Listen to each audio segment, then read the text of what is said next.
तो स्टूडेंट, यदि आप भी कक्षा 9वीं में स्टडी कर रहे प्यारे बच्चों और आप लोग 29 नवंबर को मैथ का परीक्षा देने वाले सेकंड टर्मिनल का यानी द्वितीय शाब्दिक परीक्षा का, तो आपके लिए बिल्कुल ओरिजिनल प्रश्न पत्र लेकर आ चुके हैं बाबू। ठीक है, देख सकते हैं बिल्कुल 100% ओरिजिनल प्रश्न पत्र आपका परीक्षा में अगर नहीं आएगा तो सीधा आके चैनल को अनसब्सक्राइब कर देना। ठीक है, आप लोग चैनल को पहली बार आए तो चैनल को सब्सक्राइब कर लीजिएगा, क्योंकि यहाँ पर क्लास 10th का पूरी तरीके से बेहतरीन तरीके से चैप्टर वाइज तैयारी कराया जाता है और फाइनल परीक्षा में आपका गेसिंग क्वेश्चन दिया जाता है जो 100% आपका परीक्षा में आता है। ठीक है बाबू, तो इसलिए आपको चैनल को सब्सक्राइब कर लेना है और व्हाट्सएप ग्रुप में जुड़ जाना है। नीचे डिस्क्रिप्शन में लिंक मिलेगा, वहां से आकर ज्वाइन कर लेना है। ठीक है, मैथ में आपका टोटल जो समय रहेगा इसमें भी आपका 1.5 घंटे का ही समय दिया जाएगा। देख सकते हैं आपका पूर्णांक जो होगा वो 50 मार्क्स का ही आपका एग्जाम होने वाला है। ठीक है, और हर एग्जाम में आपको हेल्प मिलने वाला है। ठीक है, तो आप लोग चैनल पर पहली बार आए तो चैनल को सब्सक्राइब कर लेंगे। यहाँ पर देख सकते हैं खंड आ, ठीक है, यानी सेक्शन ए में जो रहेगा वो 1 से 30 तक ऑब्जेक्टिव रहेगा, जिसमें से आपको 25 प्रश्नों का आपको जवाब देना है बाबू। तो आइए हम लोग इसका पूरा एक एक क्वेश्चन देखते हैं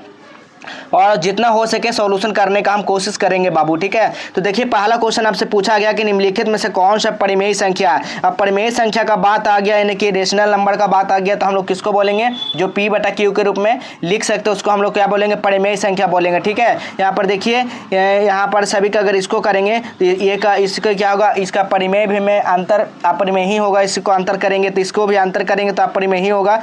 इसको भी आप लोग करिएगा, सॉरी इसको करेंगे तो क्या परिमेय हो जाएगा ना। हाँ, √4 को हम लोग बाहर निकालेंगे तो क्या हो जाएगा, 2 हो जाएगा और √25 को बाहर निकालेंगे 5, यानी कि P बटा Q के रूप में। तो यही तो आंसर आपका मिल रहा है, तो यानी ऑप्शन नंबर यहाँ पर क्या होगा बाबू, बी बिल्कुल राइट आंसर हो जाएगा। ठीक है, यहाँ पर देख लीजिए इसका भी अंतर निकालेंगे तो अपरिमेय होगा, इसका भी अंतर निकालेंगे तो अपरिमेय ही होगा। ठीक है, तो चलिए हम लोग देख लेते हैं अगला क्वेश्चन चलते हैं। अगला क्वेश्चन क्या कह रहा है, निम्नलिखित में से कौन सा अपरिमेय संख्या को उदाहरण। यहाँ पर क्या पूछा गया है, अपरिमेय संख्या। ठीक है, ई आई रेशनल नंबर। ठीक है, रेशनल नंबर यहाँ पर पूछा गया है, यानी कि अपरिमेय संख्या इसमें से कौन सा होगा तो बताना है। तो अपरिमेय से 64 का होगा वर्गमूल, 81 का वर्गमूल निकलेगा, 25 का भी आपका 5 हो जाएगा वर्गमूल। ठीक है, 36 का भी निकल जाएगा आपका, किसका इसका भी निकल जाएगा। ठीक है, 3 3 9 2 2 4, लेकिन आपका 27 का नहीं निकलेगा, ना ही आपका 27 9 27। ठीक है, यहाँ पर नहीं निकलेगा और ना ही आपका इसका निकले, इसका होगा, यानी कि राइट आंसर का ऑप्शन नंबर डी हो जाएगा। कैसे डी होगा तो आप लोग समझ लीजिए, आपका कैसे डी होगा बाबू। तो 27 को आप लोग निकालेगा तो क्या होगा, अंडर रूट क्या होगा 9 गुना 3। ठीक है, 9 3 27। ठीक है, और 3 रूट हमारा 3 जो है वो क्या हो जाएगा, और √3 क्या हमारा है, अपरिमेय संख्या, तो इसीलिए आपका right answer option number D हो जाएगा। ठीक है, अगला क्वेश्चन देखिएगा, कैसे सब्जेक्टिव क्वेश्चन को डाउनलोड करना है, कहाँ से करना है ये भी आपको बताएंगे। अगला क्वेश्चन पूछा गया √5 - √3 इंटू √5 प्लस √3 का मान क्या हो जाएगा, यानी a - b और a + b का होल स्क्वायर पे आपका बनाना है। ठीक है, a - b into a + b का होल, इसका क्या होता है फॉर्मूला, a² - b² होता है। इस फॉर्मूला पर आप लोग लगा a स्क्वायर कितना है, 5 है। ठीक है, 5 का स्क्वायर माइनस b का मान दिया गया है कितना, 3 का स्क्वायर, यानी कि 5 से अंडर रूट से यहाँ पर खत्म हो जाएगा तो हमारा कितना बचेगा 5, और इससे रूट से स्क्वायर खत्म हो जाएगा -3, यानी कि कितना 2 आ रहा है। तो इसका राइट आंसर क्या होगा बाबू, देख लीजिए तो ऑप्शन नंबर क्या सी में मिल रहा है, तो बिल्कुल मिल रहा है, ऑप्शन नंबर सी बिल्कुल राइट आंसर होगा। अगला क्वेश्चन देखिएगा, √2 प्लस √3 का स्क्वायर, इसका भी फॉर्मूला होता है, क्या होता है फॉर्मूला बताइएगा, क्या होता है इसका फॉर्मूला बाबू। तो इसका भी होता है a + b का स्क्वायर, यहाँ पर फॉर्मूला पूछा गया। ठीक है, तो इसका फॉर्मूला क्या होता है, a² + 2ab प्लस क्या होता है b²। ठीक है, नोट करते चलिए आप लोग। तो a का वैल्यू a² बड़ा a का वैल्यू दिया गया √2 और b का दिया गया √3। ठीक है, इसको हम लोग वर्गमूल पर आप लोग निकाल दीजिए, √a का स्क्वायर आपका प्लस में b का स्क्वायर हो जाएगा, इसका फिर हमारा a², यानी कि a का मान दिएगा √2, 2 का स्क्वायर प्लस 2 का फॉर्मूला 2 लगाइए, a का है तो √2 इंटू b का दिया गया √3। ठीक है, अब इसका यहाँ पर मान इसको हम लोग रखेंगे इसको, तो क्या हमारा निकल कर आ जाएगा 2 प्लस क्या आ जाएगा 3 + 2 √6, तो यानी कि कितना 3 2 5, 5 प्लस 2 √6, यानी 5 2 √6 है कहीं पे, देख सकते हैं बिल्कुल ऑप्शन नंबर बी में मिल रहा था, बिल्कुल राइट आंसर हो जाएगा। अगला क्वेश्चन देखिए 5 नंबर क्वेश्चन है, अंडर √3 - 1 बटा √3 + 1 का मान क्या होगा बाबू। तो हर में हम लोग कर देंगे और परिमेय में हम लोग इसका मान रख देंगे, तो आपका इसका भी आंसर निकल कर आ जाएगा 2 कितना आ जाएगा बाबू, 2 √3 आ जाएगा, क्या आ जाएगा 2 √3, यानी कि ऑप्शन नंबर यहाँ पर 2 -3 ऑप्शन नंबर ए ही निकल कर आ जाएगा इसका भी। ठीक है, चलिए अगला क्वेश्चन हम लोग देखिएगा बाबू। अगला क्वेश्चन है 6 नंबर क्वेश्चन, रूट 16√6 भागा 4√3 का मान क्या हो जाएगा, ठीक है। तो 16 बटा पहले 4 कर लेंगे इसको, ये हमारा इसमें कितना 4 चौको 16 यानी कि 4 ये पहला हो गया यहाँ पर।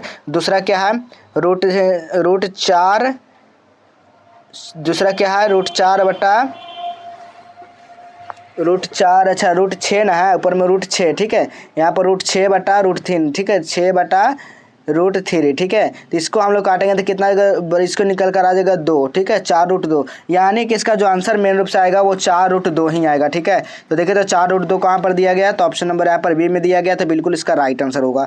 अगला क्वेश्चन देखिएगा, समीकरण दिया गया पाई x प्लस वाई बराबर 29, तो x बराबर 7 है तो पाई का मान दिया गया 22/60, तो पाई का मान देखिए जहाँ जहाँ है पाई का मान दिया गया है, ठीक है, तो पाई का मान वहाँ पर रख दीजिए। x का मान भी दिया गया, 7 दिया गया, तो यहाँ पर मान रख दीजिए, बस इसमें मान पुट करना, ठीक है। तो चलिए हम लोग 22/7 गुना 7 प्लस वाई बराबर 29, ठीक है। तो हम लोग इसको 7 से 7 यहाँ खत्म करेंगे तो 22 को हम लोग इधर लाएंगे तो क्या होगा 29 - 22 बराबर 7, यानी 7 इसका राइट आंसर हो जाएगा जी। तो ऑप्शन नंबर यहाँ पर कहा है, तो ऑप्शन नंबर डी में हो जाएगा, बिल्कुल राइट आंसर हो जाएगा, ठीक है।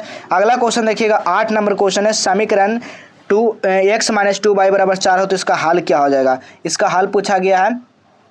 तो पहले हम लोग इसका समीकरण निकाल लेंगे, ठीक है। समीकरण x + 2y बराबर 4, ठीक है। तो x बराबर हम लोग 0 का मान रखेंगे, यहाँ पर x बराबर 0, तो y बराबर क्या हो जाएगा 2 हो जाएगा, ठीक है। तो x, y हो जाएगा, तो एक 0, 2 हो जाएगा, एक 2, 1 निकल कर 0, यहाँ पर कोई भी मिल रहा संख्या तो बिल्कुल मिल रहा है, तो ऑप्शन नंबर यहाँ पर क्या होगा 0, 2 मिल रहा है, तो ऑप्शन नंबर बी हो जाएगा। अगला क्वेश्चन देख लीजिए आप लोग, समीकरण 3x - k बराबर 22, तो यदि x और y का मान क्रम से 3 और 2 है तो k का मान पूछा गया, यानी इसका k का मान पूछा गया बाबू। तो 9 का समीकरण इसमें आप लोग मान डाल दीजिएगा, ठीक है, कि इसमें तो इसका k का मान निकल कर आ जाएगा -5 निकल कर आ जाएगा। देखिए तो ऑप्शन नंबर यहाँ पर सी बिल्कुल राइट आंसर हो जाएगा, ठीक है। अगला क्वेश्चन है -1, 0 किस स्थिति, यानी कि यहाँ पर चतुर्थांश पूछा गया। पहला जो होता है पहला चतुर्थांश प्लस प्लस, दूसरा माइनस प्लस होता है, ठीक है, और तीसरा जो होता है ना वो माइनस माइनस होता है, चौथा क्या होता है प्लस माइनस होता है, ठीक है। तो यहाँ पर देखिए तो माइनस प्लस कहाँ पे आ रहा है, द्वितीय में आ रहा है, तो हमारा द्वितीय चतुर्थांश हो जाएगा। तो ऑप्शन नंबर यहाँ पर देखिए सी बिल्कुल राइट आंसर होगा, ठीक है। अगला क्वेश्चन है माइनस माइनस अभी किस में बताए थे, तो माइनस माइनस आपका तीसरा में बताए थे ना, माइनस माइनस आपका किस में बताए थे, तीसरा में बताए थे, तो तृतीय पाद हो जाएगा बिल्कुल right answer, option number C हो जाएगा 11 का। अगला क्वेश्चन है, यदि एक आधार तथा एक ही समांतर रेखाओं के बीच स्थित समांतर का चतुर्भुज होते हैं वो कितना होते हैं बाबू, तो 12 का जो राइट आंसर निकल कर आ जाएगा वो क्या आ जाएगा, क्षेत्रफल में बराबर होते हैं, तो 12 का ए बिल्कुल राइट आंसर होगा, ठीक है। अगला क्वेश्चन है, समांतर चतुर्भुज ABCD में AE पैरेलल DC और CF पैरेलल AD में पूछा गया था, यानी कि त्रिभुज ABCD बराबर क्या होता है CD गुना AE हो गया, ठीक है। CD गुना AE निकालेंगे तो AD का मान हमारा CD गुना AE हो जाएगा, ठीक है, AE हो जाएगा बटा CF हो जाएगा। तो यहाँ पर AD बराबर CD का मान दिया गया 16 गुना AE का मान 8/10, यानी कुल इसका मान जो निकल कर आ जाएगा 12.8 सेंटीमीटर। तो देखें तो 12.8 सेंटीमीटर कहीं पे है, तो 12.8 सेंटीमीटर ऑप्शन नंबर बी में देखने को मिल रहा है, बिल्कुल राइट आंसर होगा। अगला क्वेश्चन देखिएगा, 4x² - 9 बराबर 0 को शून्य क्या होगा, यहाँ पर शून्य निकालना है, ठीक है। तो हम लोग शून्य निकालेंगे, 4x² - 9 बराबर 0, तो पहला समीकरण में हम लोग 9 से जोड़ देंगे, फिर दूसरा में दोनों ओर भाग दे देंगे 4 से, ठीक है, 4 से हम लोग दोनों तरफ भाग दे देंगे ना, तो इसका मान निकल कर आ जाएगा x² बराबर 9 के पावर 4 हो जाएगा, ठीक है। तो इसको हम लोग करेंगे तो एक माइनस प्लस में क्या आ जाएगा 3/2, ठीक है, एक प्लस में आएगा एक माइनस, माइनस प्लस 3/2, यानी कि राइट आंसर ऑप्शन नंबर यहाँ पर सी हो जाएगा, ठीक है। चलिए अगला क्वेश्चन देखिएगा, अगला क्वेश्चन क्या करा है, यदि समचतुर्भुज विकर्णों की लंबाई 16 सेंटीमीटर तथा 24 सेंटीमीटर हो तो उसका क्षेत्रफल क्या होगा, तो इसको हम लोग क्या करना, गुना कर देना, 16 गुना 24 हम लोग कर दीजिए, सीधा सी बात, तो 192 आ जाएगा ना, देख लीजिए कैलकुलेट करके, तो 192 हमारा राइट आंसर यहाँ पर निकल कर आ गया, ठीक है। अगला क्वेश्चन देखिएगा, वृत्त की सबसे बड़ी जीवा लंबी जीवा कहलाती है, क्या कहलाती है बाबू, तो सभी को पता होगा वो व्यास कहलाती है, डायमीटर कहलाती है, ऑप्शन नंबर डी हो जाएगा। अगला क्वेश्चन है, किसी वृत्त की चाप उसके संगत जीवा के घिरा क्षेत्रफल कहलाती है, तो 17 का जो राइट आंसर होगा वो त्रिज्या खंड कहलाती है बाबू, तो ऑप्शन नंबर यहाँ पर बी बिल्कुल राइट आंसर होगा, ठीक है। अगला क्वेश्चन है, समीकरण 5x 7y बराबर 4 हो तो इसका हल क्या होगा, इसका हल पूछा गया जी, तो इसका हल जो होगा वो 7, 5 इसका निकल कर आ जाएगा, ठीक है, 18 का। अब आपको बताते चलिए कहाँ से इसका पूरा सब्जेक्टिव और प्लस में ऑब्जेक्टिव डाउनलोड कर सकते हैं बाबू। ठीक है, तो चलिए आप सभी को बता देते हैं कैसे डाउनलोड करना। तो सबसे पहले अपने फ़ोन में गूगल को ओपन करना है बाबू। ठीक है, उसमें सर्च क्या करना है आप लोग को, जस्टेबल एजुकेशन जो यूट्यूब चैनल का नाम है वही सर्च करना है आपको। जैसे आप लोग इस तरह देखने को मिलेगा, इस पर आपको क्या कर देना है बाबू, क्लिक कर देना है। ठीक है, जैसे ही आप लोग इस पर क्लिक करोगे ना, उसके बाद आपको नीचे आ जाना। जैसे आप लोग और नीचे आओगे तो यहाँ पर लिखा हुआ रहेगा क्लास 9 का सेक्शन देखने को मिल जाएगा। ठीक है, देख सकते हैं class 9 second terminal exam all subject question paper, इसी वाले लिंक पे आपको क्लिक कर देना है। जैसे आप लोग इस पर क्लिक करोगे अब आपको नीचे आ जाना बाबू। ठीक है, जैसे आप लोग नीचे आओगे द्वितीय शाब्दिक परीक्षा सभी सब्जेक्ट क्वेश्चन पेपर करें डाउनलोड, आपको सीधा नीचे आ जाना है जी। जैसे आप लोग और नीचे आएंगे ना, यहाँ पर देखिए सारा सब्जेक्ट का मिल जाएगा, हिंदी का सब्जेक्टिव के साथ ऑब्जेक्टिव, यहाँ पर फिर संस्कृत का देखने को मिल जाएगा, फिर आपको साइंस का देखने को मिल जाएगा।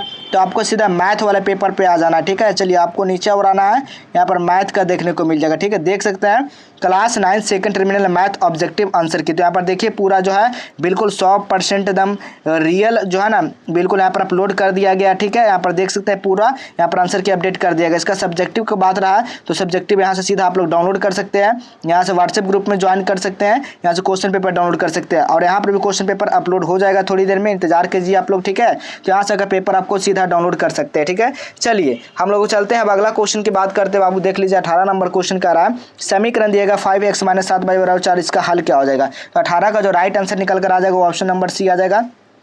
अगला क्वेश्चन, किसी वृत्त का चाप के संगत दोनों त्रिज्याओं में घिरा क्षेत्र कहलाता है, वो क्या कहलाएगा। तो बिल्कुल वृत्त का त्रिज्या खंड कहलाएगा। तो वृत्त का त्रिज्या खंड कहाँ है, तो वृत्त का यहाँ पर खंड दिया गया, वृत्त का त्रिज्या खंड तो आपका ऑप्शन नंबर सी में है, तो ऑप्शन नंबर यहाँ पर सी हो जाएगा। अगला क्वेश्चन है x² + 7x + 12 का मान क्या हो जाएगा। इसका मान जो है निकल कर आ जाएगा वो एक आ जाएगा x + 4, एक x + 3 निकल कर आ जाएगा। ठीक है, तो इसका राइट जो आंसर हो जाएगा ऑप्शन नंबर सी हो जाएगा। अगला क्वेश्चन है 21 नंबर क्वेश्चन, किसी वृत्त का जीवा त्रिज्या लंबाई क्रम से 16 सेंटीमीटर और 10 सेंटीमीटर हो तो इसके केंद्र की जीवा की लंबित दूरी क्या हो जाएगा। तो 21 का जो राइट आंसर निकल गया वो उसका 6 सेंटीमीटर निकल कर आ जाएगा। ठीक है, घनाभ में कोरों की संख्या, इसमें कोरों की संख्या 8 होता है। ठीक है, भुजा इसका 12 होता है और फलक इसमें 6 होता है। ठीक है, तो इसका घनाभ की कोरों की संख्या पूछा गया है, तो घनाभ की कोरों की संख्या जो हो जाएगा वो 8 हो जाएगा। ठीक है, और 12 क्या हो जाएगा, भुजा हो जाएगा, 6 क्या हो जाएगा, इसका फलक हो जाएगा। जो हिसाब से पूछा गया उस हिसाब से आपको जवाब देना है।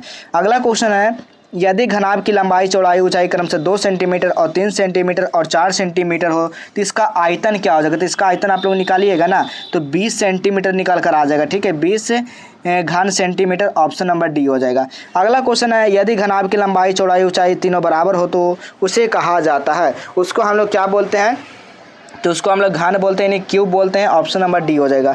अगला क्वेश्चन है 6 सेंटीमीटर किनारे वाले घन का आयतन क्या हो जाएगा। 6 सेंटीमीटर किनारे वाले घन का जो आयतन होगा ना वो क्या हो जाएगा, तो 216 घन सेंटीमीटर हो जाएगा, यानी कि 216 क्यूब हो जाएगा। ठीक है, ऑप्शन नंबर यहाँ पर क्या होगा, डी बिल्कुल राइट आंसर हो जाएगा। ठीक है, अब रहा 26 क्वेश्चन का बाद, घनाभ का कितने आकार होते हैं, तो इसका आप लोग कमेंट में जवाब दीजिएगा। आपसे एक ही प्रश्न का जवाब मांग रहे हैं, इसका कमेंट में बताइएगा क्या होगा इसका आंसर। ठीक है, और जो भी विद्यार्थी परीक्षा दे रहे हैं तो आप लोग से गुजारिश है कि आप लोग जो ना लाइक वगैरह नहीं करते हैं बाबू, आप लोग वीडियो को लाइक कर दीजिएगा। ठीक है, तो चलिए हम लोग मिलेंगे इसी तरह अगले नए नेक्स्ट क्वेश्चन पेपर के साथ।